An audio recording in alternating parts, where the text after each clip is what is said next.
بسم اللہ الرحمن الرحیم۔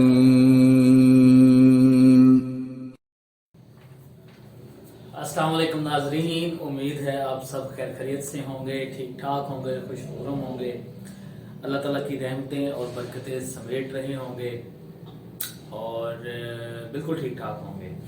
آج کا لیسن بغیر ٹائم ضائع کیے شروع کرتے ہیں۔ لیسن نمبر ہے 5، چیپٹر نمبر ہے 6، یا آپ اس کو سمجھ لیں چیپٹر نمبر ہے 2، پاک اسٹڈی 10ویں کلاس کی۔ آج کے لیسن کے اندر ہم کور کریں گے پاکستان کے وسطی ایشیائی ممالک کے ساتھ تعلقات۔ وسطی ایشیائی، سینٹرل ایشین کنٹریز، ان کے ساتھ تعلقات کیسے ہیں پاکستان کے، یہ پڑھیں گے۔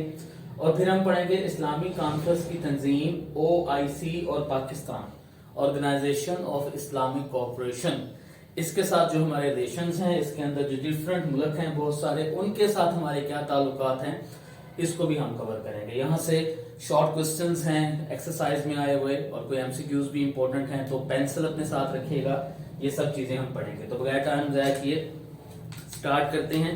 پیج نمبر ہے 35 کے اوپر ہمارا پہلا جو ٹاپک شروع ہو رہا ہے، پاکستان کے وسطی ایشیائی ممالک کے ساتھ تعلقات۔ 1991 میں سابق سوویت یونین روس کی شکست و ریخ، ڈیزولوشن۔ شکست و ریخ کیا کہتے ہیں کہ ایک ملک ہار جاتا ہے، جنگ وغیرہ ہارتا ہے، اور پھر اس کے مختلف ریاستیں اس سے علیحدہ ہوتی ہیں، ڈیوائیڈ ہوتی ہیں، علیحدہ ہونا شروع ہو جاتی ہیں۔ تو رشیا بھی بہت ساری ریاستوں کی ایک فیڈریشن تھا، لیکن 91 کے بعد وہ فیڈریشن جو ہے اس میں سے کافی سارے ممالک علیحدہ ہو کے آزاد ہونا شروع ہو گئے۔ وہ کون سے ممالک ہوئے اس سے آزاد؟ وسطی ایشیا کے مسلم ممالک قازقستان، کرغزستان، تاجکستان، ترکمانستان اور ازبکستان وغیرہ وجود میں آئے۔ یہ آپ کو پتا بھی ہو کہ مسلم ممالک رشیا سے 1991 کے بعد علیحدہ ہوئے، تو وہ کون سے مسلم ممالک تھے۔ اس کے بعد ہے پاکستان نے ان ممالک کے ساتھ تعلقات قائم کر کے اپنے خارجہ تعلقات کو فروغ دیا۔ ان تعلقات کو اقتصادی تعاون کی تنظیم کے ذریعے سے مزید فروغ حاصل ہوا۔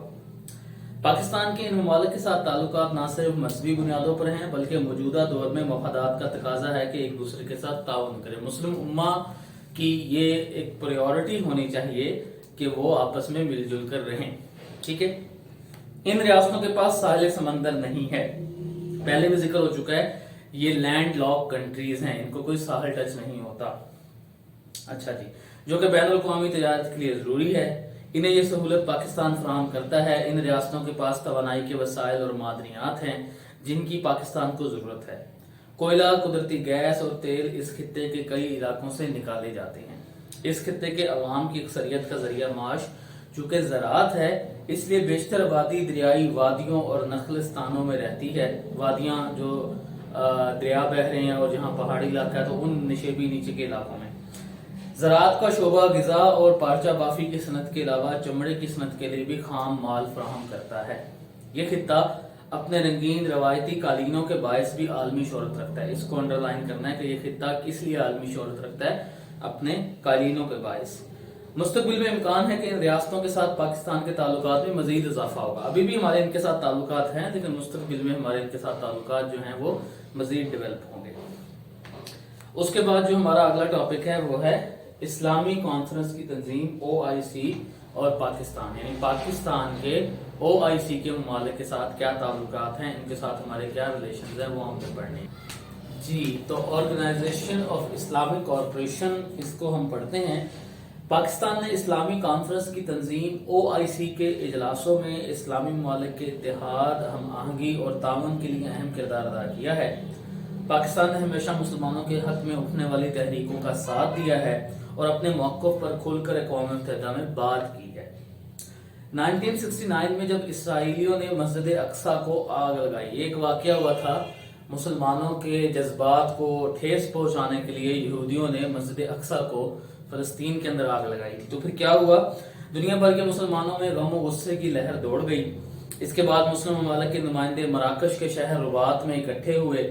اس اجلاس میں پاکستان نے اسلامی کانفرنس کے نام سے ایک مستقل تنظیم کی تشکیل کی تجویز پیش کی، جس کی تمام اسلامی ممالک نے حمایت کی۔ اس طرح 1969 میں اسلامی کانفرنس کی تنظیم کا قیام عمل میں آیا۔ انڈر لائن کرنا ہے اس کو، یہ MCQs ہو سکتا ہے۔ اس کا صدر دفتر جدہ، سعودی عرب میں ہے۔ आगे आ जाए पेज नंबर 36 पर। 1969 में मराकश के शहर रुबात में इस्लामी कॉन्फ्रेंस की तंजीम का पहला इजलास मुनक्कद हुआ। इसको निशान लगाएं, पूछा जा सकता है कि इस्लामी तंजीम का पहला इजलास कहाँ मुनक्कद हुआ। पाकिस्तान ने इस कार्रवाई में बढ़ चढ़कर हिस्सा लिया। दूसरी इस्लामी सरबराही कॉन्फ्रेंस 1974 में लाहौर में मुनक्कद हुई। इस कॉन्फ्रेंस में पाकिस्तान ने मेजबानी के फराइज अदा किए। इस कॉन्फ्रेंस को मुनक्कद करने में जुल्फकार अली भुट्टो, शाह फैसल, मोहम्मद कजाफी, हाफिजुल असद, शेख जैद बिन सुल्तान, अनवर सादात ने मरकजी किरदार अदा किए। ये बड़े बड़े नुमाइंदे हैं अपने अपने मुल्कों के। लाहौर के तारीखी शहर में 40 इस्लामी ममालिक के नुमाइंदों के अलावा मुअतमर आलम इस्लामी, वर्ल्ड मुस्लिम कांग्रेस, ये भी एक वहां पे तंजीम हमारी थी उस वक्त, वर्ल्ड मुस्लिम कांग्रेस, तहरीक आज़ादी फ़लस्तीन और अरब लीग के वफूद ने भी शिरकत की। यानी ये जो और कॉन्फ्रेंसेस थी उस वक्त मुसलमानों की अंजुमनें थी, एसोसिएशंस थी, उनके वफद भी जो है वो लाहौर में इकट्ठे हुए। उसके बाद क्या हुआ कि पाकिस्तान की हुकूमत और अवाम ने बड़े जज्बाती अंदाज में अपनी जिम्मेदारियां निभाई। पाकिस्तान ने कॉन्फ्रेंस में फ़लस्तीनी अवाम की आज़ादी और खुद मुख्तारी के हक में करारदाद पेश की, जिसे मुत्तफिका तौर पर मंजूर किया गया। पाकिस्तान की हुकूमत जो है वो आप एक बात जहन में रखें कि उस वक्त जुल्फकार अली भुट्टो की हुकूमत थी और जुल्फकार अली भुट्टो खुद जो है वो इसमें पर्सनल इंटरेस्ट उनका बहुत था कि इस तरह की हमारी कोई तंजीम वजूद में आए, इस तरह का कोई हमारा जो है मुसलमानों का एक यूनिट बन के सामने आए जो हम अपने मसाइल को हल कर सकें। आगे है, पाकिस्तान ने 1969 से ताहाल यानी अब तक इस्लामी कॉन्फ्रेंस के तमाम इजलासों में शिरकत की। इस्लामी दुनिया के इत्तेहाद और मुस्लिम रियासतों के मसाइल के हल के लिए पाकिस्तान ने नुमायां कारकर्दगी का मुजाहरा किया। इस्लामी कॉन्फ्रेंस की कामयाबी, मुस्लिम उम्मा के इत्तेहाद के लिए पाकिस्तान की खिदमात और इस्लामी ममालिक से खुसूसी ताल्लुकात के क़याम के लिए पाकिस्तान की तरफ से किए जाने वाले इक़दामात का पूरी इस्लामी बरादरी एतराफ़ करती है। अब जो आ रहे हैं वो हमारे इन कंट्रीज के साथ, इन ममालिक के साथ ताल्लुकात हैं जो OIC के मेंबर हैं। यानी हमारे OIC के मेंबर्स के साथ क्या ताल्लुकात है। कोई भी कंट्री का ताल्लुक जो है वो पेपर में पूछा जा सकता है, 4 नंबर में, 2 नंबर के क्वेश्चन में या 8 नंबर में, तो आपने इन सबको देखना है, याद करना है। पहला ताल्लुक आ रहा है हमारा सऊदी अरब के साथ। इब्तदा ही से पाकिस्तान के सऊदी अरब के साथ करीबी ताल्लुकात कायम हैं। सऊदी अरब ने हमेशा पाकिस्तान का साथ दिया है। शाह फैसल पाकिस्तान को अपना दूसरा घर करार दिया करते थे। सऊदी अरब ने बैनुल-अक़वामी सियासत में हमेशा पाकिस्तानी मौक़िफ़ की तायीद की है, हिमायत की है। इस्लामाबाद की फैसल मस्जिद सऊदी अरब के साथ पाकिस्तानी अवाम के ताल्लुकात की मज़हर है। यानी इस फैसल मस्जिद को बनाने में सऊदी हुकूमत ने हमें फंड जारी किया था, बड़ा उसमें अपना रोल अदा किया था। सऊदी अरब ने मसला कश्मीर में हमेशा पाकिस्तानी मौक़िफ़ की हिमायत और कश्मीरी मुसलमानों के हक़ खुद इरादियत के लिए आवाज़ उठाई। तमाम बैनुल-अक़वामी मामलात पर दोनों रियासतों के मौक़िफ़ में यकसानियत पाई जाती है। दौरे हाज़िर में भी पाकिस्तान और सऊदी अरब के दरमियान बरादराना ताल्लुकात कायम हैं।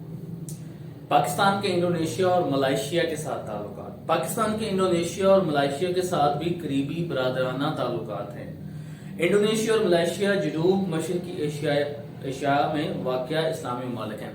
भारत से भी आगे श्रीलंका की दूसरी तरफ, यानी मशरक में आप काफी आगे चल गए, मशरक बईद की बात हो रही है। आबादी के एतबार से इंडोनेशिया दुनिया का सबसे बड़ा इस्लामी मुल्क है। इन ममालिक को दिफाई और सकाफत समेत दीगर शोबों में भी एक दूसरे का भरपूर तावन है। पाकिस्तान जो है इनके साथ बड़ा अच्छे तरीके से ताल्लुकात निभा रहा है। दूसरा पॉइंट इसका है, पाकिस्तान के इन ममालिक के साथ तरजीही तजारती मुआहदों के बाद अब दो तरफा तजारत बढ़कर $3 अरब से तजावज कर चुकी है। अंडरलाइन करें, MCQ आ सकता है इसमें से। इस बात का वाज़ेह सबूत है कि ममालिक न सिर्फ दरीना दोस्त हैं बल्कि मईशत के हवाले से भी पाकिस्तान के बेहतरीन शराकतदार हैं। नेक्स्ट पेज पे आए, ईरान के साथ ताल्लुकात अब पहले भी कर चुके हैं, उसमें हमसाया ममालिक के साथ, और यहाँ भी हमारे ताल्लुकात है। तो अगर वहां पे कोई क्वेश्चन आता है ईरान के साथ ताल्लुकात लिखें, तो यहाँ से भी ईरान के पॉइंट वहां लिखे जा सकते हैं, ऐसे इसमें घबराने वाली बात नहीं है। ईरान के पाकिस्तान के साथ बरादराना ताल्लुकात हैं। ईरान पहला मुल्क था जिसने पाकिस्तान को तस्लीम किया। ईरान और पाकिस्तान के बरादराना ताल्लुकात सदियों पुराने तारीखी, तहजीबी, मजहबी और सकाफती रिश्तों पर इस्तवार हैं। करीबन 900 किलोमीटर लंबी मुश्तरका सरहद ने भी दोनों ममालिक को हमसायगी के रिश्तों की लड़ी में परो कर रखा है। पाकिस्तान ने ईरान में आने वाले 1979 के इस्लामी इनकलाब की हिमायत की। ईरान का कश्मीर के मौक़िफ़ में पाकिस्तान का भरपूर साथ देना भी दोनों ममालिक को करीब लाने में मददगार साबित हुआ। पाकिस्तान और ईरान की सलामती और तरक्की एक दूसरे से जुड़ी हुई है। दोनों ममालिक माशी तरक्की के लिए दहशतगर्दी और तवानाई बहरान से मुश्तरका तौर पर निमटने की पॉलिसी पर गामजन है। ईरान भी सी पैक के जरिए से चीन और सेंट्रल एशिया के ममालिक के साथ तजारती ताल्लुकात में दिलचस्पी रखता है। यहाँ उसने जरा शॉर्ट लिख दिया है क्योंकि ब्रीफली वो पीछे से बयान कर चुका है आपको। यहाँ वो ओआईसी के तनाजुर में आपसे बात कर रहे हैं। तुर्की के साथ ताल्लुकात आ रहे हैं, अहम है, हो सकता है पेपर में आ जाए तो इम्पोर्टेंट लिख लें इस पे। तुर्की और पाकिस्तान के दरमियान गहरे लाजवाल और बेमिसाल ताल्लुकात दोनों ममालिक के अवाम के लिए एक ऐसा असासा है जिस पर जितना भी फख्र किया जाए कम है। मौजूदा दौर में इस किस्म के ताल्लुकात की दुनिया में कहीं भी नजीर नहीं मिलती। ये दोनों ममालिक यक जान दो कालर है, यानी एक जिस्म, एक रूह और दो जिस्म है। दुनिया में तुर्की ऐसा मुल्क है जहां पाकिस्तान और पाकिस्तानी बाशिंदों को इतनी इज्जत और एहतराम हासिल है कि पाकिस्तानी यहाँ पर अपने पाकिस्तानी होने पे फख्र महसूस करते हैं। तुर्की, पाकिस्तान और ईरान ने मिलकर एक तंजीम इलाकाई ताउन बराए तरक्की यानी RCD 1964 में कायम की। ये MCQs के तौर पे याद रखें। उसके बाद वो कह रहा है ताहम 1979 में इसकी सरगर्मियां खत्म हो गई। इसकी जगह 1985 में इक्तसादी ताउन की तंजीम या ECO कायम हुई। ये भी आपने ज़हन में रखना है, ये शॉर्ट क्वेश्चन या MCQs में आ सकता है। 2005 में पाकिस्तान में शदीद ज़ल्ज़ला आया तो तुर्क बाशिंदों ने दिल खोलकर ज़ल्ज़ला मुतासरीन के लिए एहतियात दिए। तुर्क डॉक्टरों, नर्सों और तिबी अमले और इमदादी तंजीमों ने अपने आराम और सुकून की परवाह किए बगैर ज़ल्ज़ले से मुतासरा अफराद की देखभाल की और मदद की। मसला कश्मीर के हल में मददगार होने और बैनुल-अक़वामी प्लेटफॉर्म पर पाकिस्तान का भरपूर साथ देने के लिहाज से शायद ही किसी और मुल्क ने पाकिस्तान की इस कदर खुलकर हिमायत की हो जिस कदर तुर्की ने की। तुर्की के साथ रिलेशन कोई ढके छुपे नहीं है, पूरी दुनिया को पता है कि हमारे तुर्की के साथ कितने अच्छे रिलेशन हैं और इस्लामी मुल्क होने के नाते तो बहुत ही अच्छे हैं। तो ये मुझे लगता है कि ये पेपर में किसी हवाले से पूछा जा सकता है।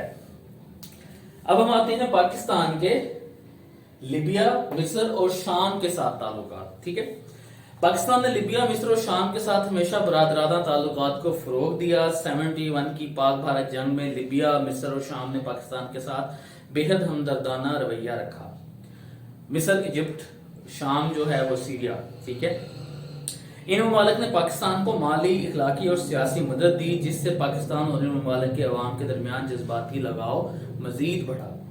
पाकिस्तान की फौजी कुव्वत बढ़ाने में भी इन ममालिक ने पाकिस्तान की कई बार मदद की है, सरमाया फराहम किया है ताकि इस्लाम का किला, नेक्स्ट पेज पे आ जाएं, पाकिस्तानी एक मजबूत मुल्क बन सके। 1974 की इस्लामी सरबराही कॉन्फ्रेंस में इन ममालिक के सरबराहान ने शिरकत की और पाकिस्तानियों से अपनी मोहब्बत का इजहार किया। इन ममालिक ने क़ौम मुत्तहिदा में पाकिस्तान का साथ दिया। पाकिस्तान ने भी अरब इसराइल जंग में इन ममालिक की हर मुमकिन कोशिश की, मदद की। मसला कश्मीर पे इन ममालिक ने पाकिस्तान के मौक़िफ़ की हिमायत की। पाकिस्तान और इन ममालिक के दरमियान कई ज़री, सनती और दफाई मनसूबों में ताउन जारी है। अब जो एक और इम्पोर्टेंट बात आ रही है वो आ रहा है पाकिस्तान के फ़लस्तीन के साथ ताल्लुकात, और इसमें एक शॉर्ट क्वेश्चन भी है। और मैं यहाँ बताता चलूँ कि मैंने शॉर्ट क्वेश्चन और एक्सरसाइज के हवाले से एक लेक्चर इससे पहले अपलोड कर रखा है, चैप्टर 2 का या चैप्टर 6, आप समझ लें इसको। 48 में मगरबी ममालिक की इमा पर, मर्जी पर फ़लस्तीन की सरजमीन पर इसराइल के नाम से एक रियासत कायम हुई। फ़लस्तीनियों के लिए बात तशवीशनाक थी, मगर इसराइल ने अपने इलाके फैलाना शुरू कर दिए। मुस्लिम ममालिक, खुसूसन अरब ममालिक फ़लस्तीन के बचाव के लिए सरगर्म हो गए। कई मरतबा इसराइल और अरबों के माबैन बाकायदा जंग हुई, मगर अरबों के दरमियान इत्तेहाद की कमी और दीगर वजूहात की बिना पर अरब ममालिक कामयाब ना हो सके। अरब ममालिक इतने बड़े बड़े ममालिक हैं जो इसराइल के खिलाफ मिलकर जंग भी एक दफा हुई, लेकिन आपस में इत्तेहाद नहीं था अरबों का, तो इसराइल उनसे जीत गया। इस तरह यरूशलेम समेत अहम इस इलाके इसराइल के कंट्रोल में चले गए। फ़लस्तीन का एक मसला एक संगीन सूरत इख्तियार कर गया। अब भी अक़वाम मुत्तहिदा, इस्लामी दुनिया और बड़ी ताकतों की तरफ से आज़ाद फ़लस्तीनी रियासत के क़याम के लिए कोशिशें जारी हैं।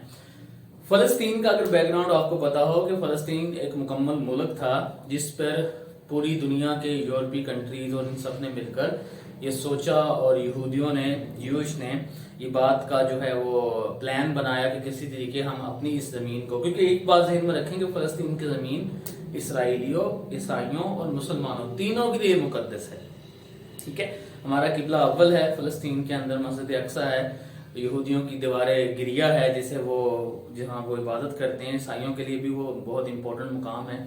تو یہودیوں نے سوچی سمجھی سازش کے تحت ایک تو وہاں پہ اپنی آبادی شروع کی، پھر آبادی کے ساتھ ساتھ آہستہ آہستہ قبضہ کرنا شروع کیا، اور قبضے کے بعد اپنی آرمی بھی ڈیولپ کر لی، اور ہوتے ہوتے فلسطین ایک چھوٹا سا ملک رہ گیا اور اسرائیل ایک اسٹیٹ بنتی گئی. ٹھیک ہے.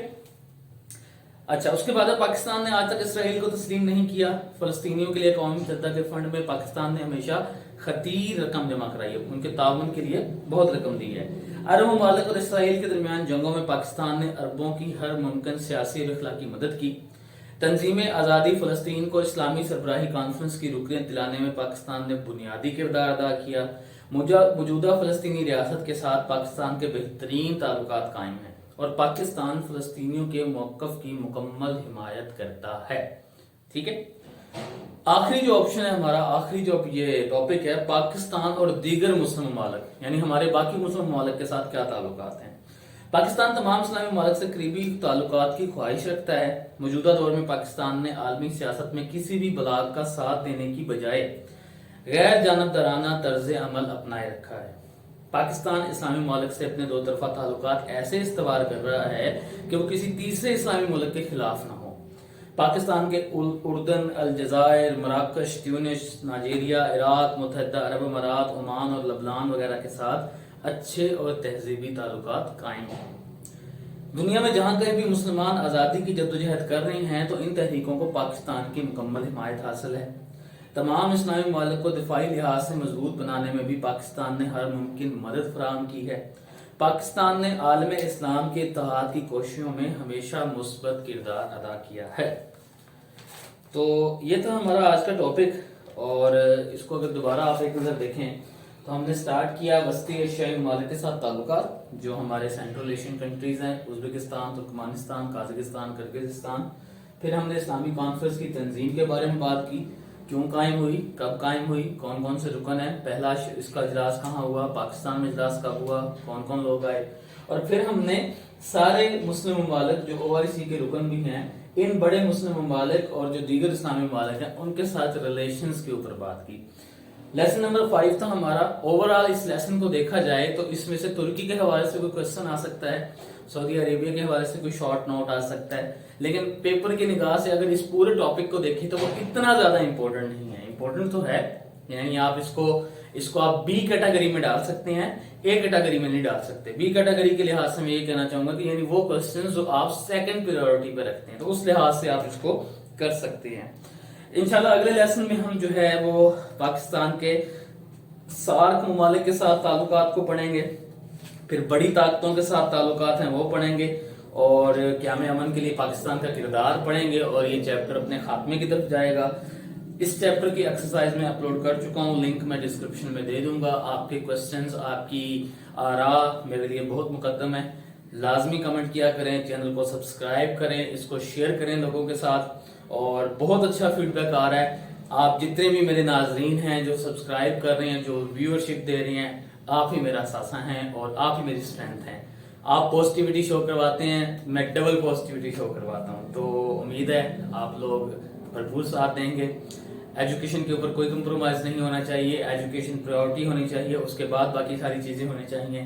آج کے لیے اتنا ہی. جہاں رہیں خوش رہیں، لوگوں میں آسانیاں تقسیم کریں اور لوگوں میں آسانیاں تقسیم کرنے کا ہنر پیدا کریں. پاکستان زندہ باد. اللہ حافظ.